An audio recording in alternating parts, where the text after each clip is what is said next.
Hello guys, कैसे हैं आप सब। उम्मीद है कि अच्छे होंगे। जैसा कि आप जब सब जानते हैं कि हम यहाँ पर रिसर्च एप्टीट्यूड के जो पीवाईक्यूज़ हैं 2004 से लेकर के 2025 तक वो हम यहाँ पर कवर कर रहे हैं। और इसके अलावा हम communication, teaching aptitude, mathematical reasoning के पीवाईक्यूज़ भी कर रहे हैं। तो आप उसको वॉच कर सकते हैं, देख सकते हैं। तो देखते हैं आज के हमारे 10 एमसी जो पीवाईक्यूज़ हैं वो कौन कौन से हैं। इससे पहले हम अराउंड 110 क्वेश्चंस कर चुके हैं, तो 10 मोर क्वेश्चंस करेंगे इस वीडियो में। फिर देखते हैं कि हमारे 10 क्वेश्चंस वो जो हैं वो कौन कौन से हैं। तो आज की वीडियो का जो हमारा पहला क्वेश्चन है वो है कि which one of the following is not a non parametric test.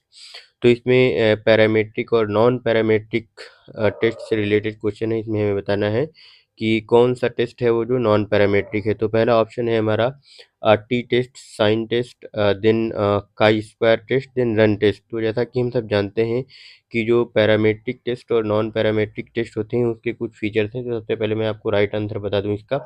इसका राइट आंसर है ऑप्शन ए, टी टेस्ट।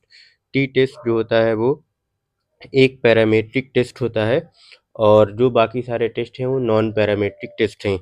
तो अगर आप जानना चाहें कि पैरामीट्रिक और नॉन पैरामीट्रिक टेस्ट कौन कौन से होते हैं, तो मैं आपको बता दूं कि पैरामीट्रिक टेस्ट उसको बोलते हैं जिसमें डिस्ट्रीब्यूशन की एजम्पशन की रिक्वायरमेंट होती है, यानी वो यूजुअली नॉर्मल डिस्ट्रीब्यूशन को अज्यूम करता है।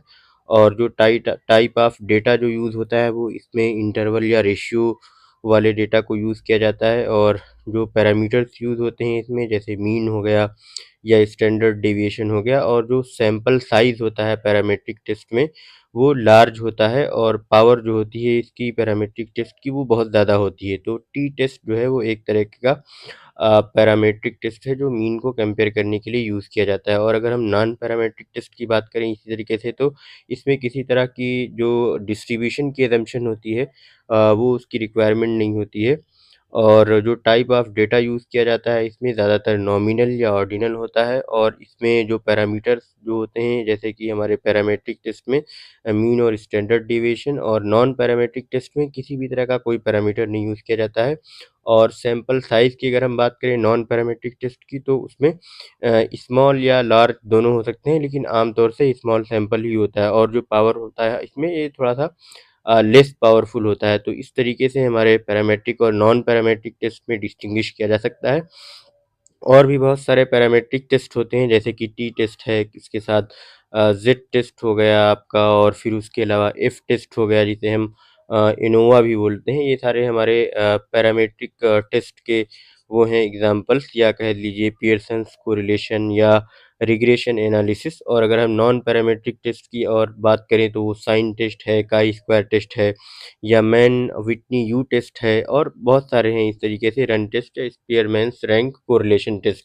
तो ये हमारे सारे नॉन पैरामेट्रिक टेस्ट हैं। तो उम्मीद है कि आपको ये अच्छे से समझ आ गया होगा। और अगर नेक्स्ट क्वेश्चन देखें, ए थेसिस स्टेटमेंट इसकी जो थेसिस स्टेटमेंट है वो क्या होता है। एन ऑब्जर्वेशन है, एन फैक्ट, ए फैक्ट है, एन असर्शन है, या ए डिस्कशन है। तो जैसा कि हम जानते हैं कि जो थेसिस होती है वो एक तरह का क्लियर और कंसाइज क्लेम या पोजीशन होती है जो रिसर्चर असर्ट करता है। तो इस तरीके से जो हमारा राइट ऑप्शन हो जाएगा वो ऑप्शन सी हो जाएगा, एन असर्शन। नेक्स्ट क्वेश्चन है, when planning to do a social research it is better to what approach the topic with an open mind, do a pilot study before getting stuck into it, be familiar with literature on the topic, forget about theory because this is very very practical। तो इसमें जो right option है वो है B familiar with literature. तो आप कोई भी काम करने से पहले अपने लिटरेचर को जो टॉपिक से रिलेटेड है उसको आप पढ़ेंगे और उससे फैमिलियरिटी गेन करेंगे। नेक्स्ट क्वेश्चन है, विच one of the following is not a type of experimental method. तो इसमें हमें बताना है कि कौन सा जो है एक्सपेरिमेंटल मेथड का वो जो है टाइप नहीं है। तो single group experiment, residual group experiment, parallel group experiment, या रेशनल ग्रुप एक्सपेरिमेंट। तो इसका जो राइट ऑप्शन है वो है residual group experiment is not a type of experimental method. बाकी सारे एक्सपेरिमेंटल मेथड के टाइप हैं। The research approach of Max Weber to understand how people create meanings in natural setting is identified as। तो जो max weber की जो approach है कि जो लोग सोचते हैं क्रिएट, जो लोग जो है नेचुरल सेटिंग में मीनिंग क्रिएट करना चाहते हैं, उसको अंडरस्टैंड करना चाहते हैं, तो उसको हम क्या बोलेंगे? Positive paradigm, critical paradigm, natural paradigm या इंटरप्रिटेटिव पैराडाइम। तो इसको हम बोलेंगे interpretative paradigm. In sampling, the lottery method is used for interpretation, theorization, conceptualization, randomization। तो जो सैम्पलिंग मेथड में लॉटरी मेथड यूज किया जाता है उसको हम रैंडमाइजेशन के लिए यूज करते हैं। फिर नेक्स्ट क्वेश्चन है हमारा, identify the correct sequence of research steps. तो इसमें हमें बताना है कि सबसे पहले क्या आएगा। तो हम देख लेते हैं, सबसे पहले सिलेक्शन ऑफ टॉपिक, ठीक है, ऑप्शन ए से देखते हुए चलते हैं। फिर रिव्यू ऑफ लिटरेचर, ठीक है, 2 पे आ जाएगा। या फिर ये डेटा ऑफ कलेक्शन 3 पे आ जाएगा। फिर इंटरप्रिटेशन ऑफ फाइंडिंग्स, तो ये हमें सही लग रहा है, बाकी हम ऑप्शन देख लेते हैं। रिव्यू ऑफ लिटरेचर फर्स्ट नहीं, सबसे पहले आपका टॉपिक, सिलेक्शन ऑफ टॉपिक होना चाहिए। फिर सिलेक्शन ऑफ टॉपिक इसमें दिया हुआ है डेटा कलेक्शन, तो डेटा कलेक्शन से पहले आप रिव्यू ऑफ लिटरेचर के लेंगे, रिलेटेड लिटरेचर पढ़ेंगे, तो ये होना चाहिए। फिर selection of topic, review of literature, interpretation of finding. अब देखिए यहाँ पे इंटरप्रिटेशन ऑफ फाइंडिंग जो होती है वो सबसे लास्ट में आती है और डेटा कलेक्शन इससे पहले आएगा, तो ये सारे ऑप्शन इस तरीके से गलत हो गए। Option A is the correct one. When academicians are called to deliver lecture or presentations to an audience on certain topics or set of topics of educational nature, it is called training program, seminar, workshop, symposium। तो इसको हम seminar बोलते हैं। So right answer will be seminar. Next question देख लेते हैं क्या है। The principles of fundamental research are used in. तो हमें बताना है कि जो प्रिंसिपल्स ऑफ फंडामेंटल रिसर्च जो होते हैं वो किस में यूज़ किए जाते हैं? एक्शन रिसर्च में, अप्लाइड रिसर्च, फिलोसफिकल रिसर्च या हिस्टोरिकल रिसर्च।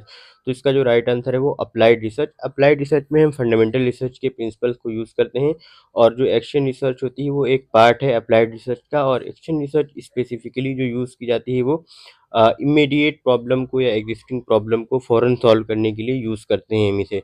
तो लास्ट क्वेश्चन देखते हैं आज की वीडियो का। Qualitative research in India has a long way to go to international, to reach international standards.